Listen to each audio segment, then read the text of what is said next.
Hello student, today we discuss on electronic transition. जब किसी कार्बनिक यौगिक के अणु अल्ट्रावायलेट विजिबल क्षेत्र से विकिरणों का अवशोषण करते हैं तो उनमें इलेक्ट्रॉनिक ट्रांजिशन संपन्न होते हैं और इलेक्ट्रॉन उत्तेजित होकर उच्च ऊर्जा स्तर पर चले जाते हैं। यहाँ हम इलेक्ट्रॉनिक ट्रांजिशन के अध्ययन से पहले फ्रिंक-कंडन सिद्धांत का अध्ययन करना चाहेंगे। फ्रिंक-कंडन सिद्धांत के अनुसार इलेक्ट्रॉनिक ट्रांजिशन इतनी तीव्र गति से संपन्न होते हैं कि नाभिक को अपनी पोजीशन में परिवर्तन का समय नहीं मिल पाता है। यह सिद्धांत अवशोषण स्पेक्ट्रोस्कोपी का मूलभूत सिद्धांत है, जो अवशोषण स्पेक्ट्रम में प्राप्त बैंड के आकार एवं उनकी तीव्रता के बारे में जानकारी देता है। इसके अनुसार ट्रांजिशन में केवल इलेक्ट्रॉन ही उत्तेजित होकर उच्च ऊर्जा स्तर में चले जाते हैं। इस प्रक्रम में नाभिक की दूरी में कोई परिवर्तन नहीं होता है तथा अणुओं का वियोजन नहीं होता है। इस प्रकार के ट्रांजिशन को वर्टिकल ट्रांजिशन भी कहते हैं। जैसा कि हम यहाँ इस पिक्चर में देख रहे हैं कि इलेक्ट्रॉनिक ट्रांजिशन बहुत ही तीव्र गति से सीधी रेखा में संपन्न होते हैं। नाभिकों को गति करने का अवसर नहीं मिलता है। नाभिक अपने स्थान पर बने रहते हैं और इन्हें वर्टिकल लाइन के द्वारा प्रदर्शित किया जाता है। इलेक्ट्रॉनिक ट्रांजिशन 10⁻⁻15 सेकेंड में संपन्न होते हैं और इस समय में इंटर एटॉमिक डिस्टेंस में कोई चेंज नहीं होता है। यहाँ इलेक्ट्रॉनिक ट्रांजिशन को हम वर्टिकल ट्रांजिशन से भी रिप्रेजेंट करते हैं।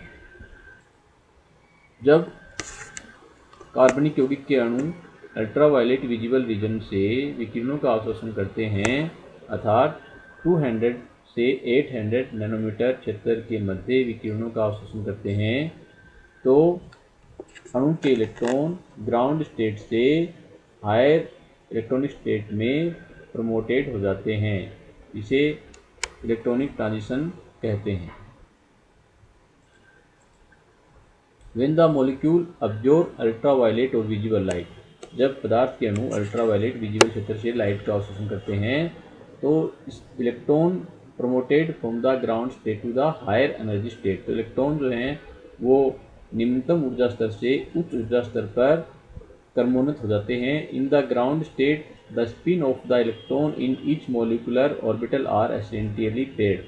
ग्राउंड स्टेट में इलेक्ट्रॉन की स्पिन होती है वो पेड होती है, युग्मित होती है। In the higher energy state spin of the electron are paired. जब इलेक्ट्रॉन की स्पिन पेड होती है तब इसे हम एक्साइटेड सिंगलेट स्टेट के नाम से जानते हैं, और यदि स्पिन पैरेलल होती है तब इसे एक्साइटेड ट्रिपलेट स्टेट कहते हैं। Triplet state is always lower in energy than the corresponding excited singlet state. Triplet state की ऊर्जा सिंगलेट स्टेट से कम होती है, अतः ट्रिपलेट स्टेट सिंगलेट स्टेट से अधिक स्थायी होती है। कार्बनिक यौगिकों में मुख्यतया 4 प्रकार के इलेक्ट्रॉनिक ट्रांजिशन संपन्न होते हैं। हम जानते हैं कि कार्बनिक यौगिकों में मुख्यतः 2 प्रकार के बंध होते हैं, सिग्मा और पाई। वे इलेक्ट्रॉन जो सिग्मा बंध बनाने में भाग लेते हैं उन्हें सिग्मा इलेक्ट्रॉन कहते हैं, और वे इलेक्ट्रॉन जो पाई बंध बनाने में भाग लेते हैं उन्हें पाई इलेक्ट्रॉन कहते हैं। बॉन्डिंग इलेक्ट्रॉन जो बंध बनाने में भाग लेते हैं उन्हें बॉन्डिंग इलेक्ट्रॉन कहते हैं। नॉन बॉन्डिंग इलेक्ट्रॉन जो बंध बनाने में भाग नहीं लेते उन्हें अबंधी इलेक्ट्रॉन कहा जाता है।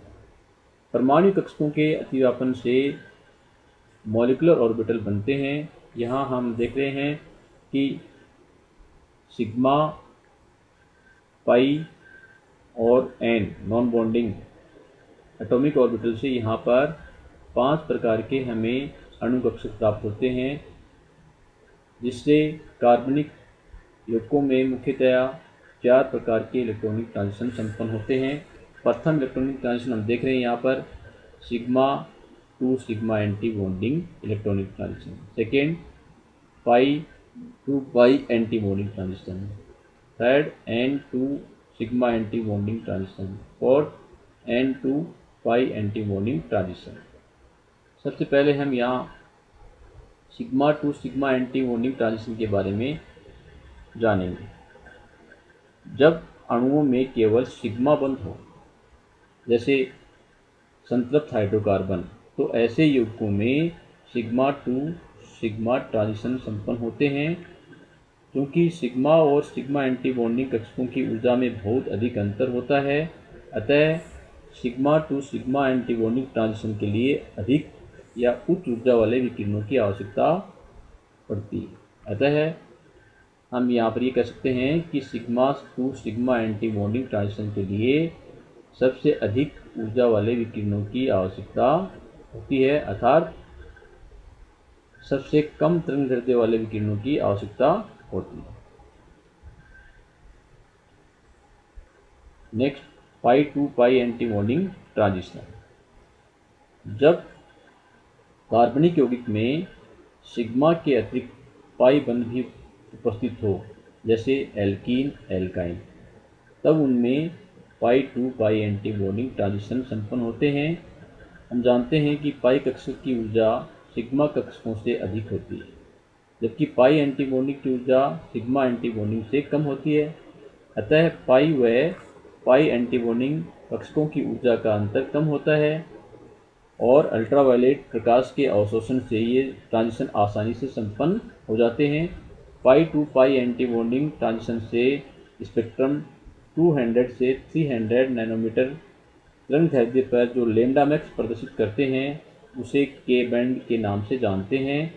एरोमेटिक यौगिकों में भी pi to pi anti bonding transition होते हैं।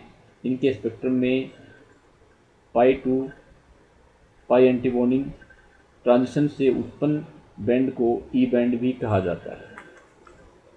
नेक्स्ट हम जानेंगे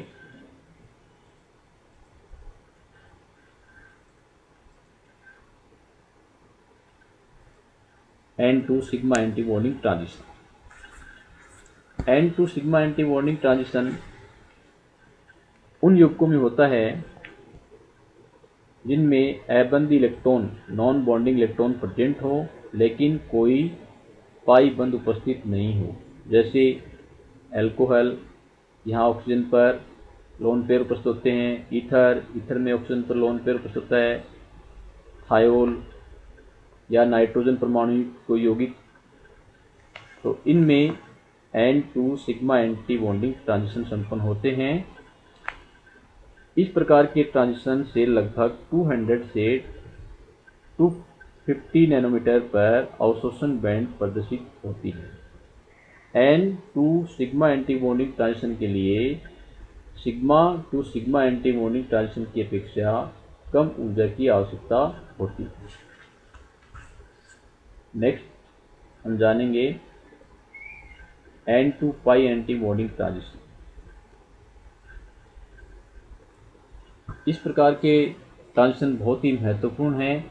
कार्बोनिल यौगिक जिनमें एक पाई बंध होने के साथ साथ ऑक्सीजन परमाणु के पास अबंधित इलेक्ट्रॉन युग्म उपस्थित होते हैं, अतः इन यौगिकों में न्यूनतम ऊर्जा अंतर वाले n to pi anti bonding transition संपन्न होते हैं और उच्च तरंगदैर्ध्य लगभग 300 नैनोमीटर पर लैम्डा मैक्स प्रदर्शित करते हैं। इस ट्रांजिशन से उत्पन्न बैंड को आर बैंड भी कहा जाता है। कार्बोनिल यौगिक में पाई टू पाई व n to pi anti bonding transition संपन्न होते हैं। इसमें n to pi anti bonding transition अत्यंत महत्वपूर्ण होते हैं।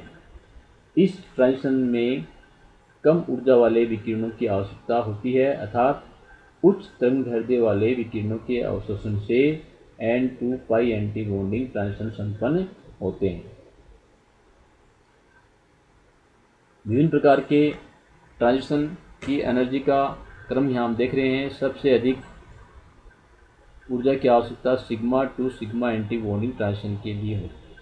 इसके पश्चात N to sigma anti bonding और इसके पश्चात pi to pi anti bonding transition और सबसे कम N to pi anti bonding transition, अर्थात sigma to sigma anti bonding transition के लिए सबसे अधिक ऊर्जा की आवश्यकता होती है और N to pi anti bonding transition के लिए सबसे कम ऊर्जा की आवश्यकता होती है। Thank you.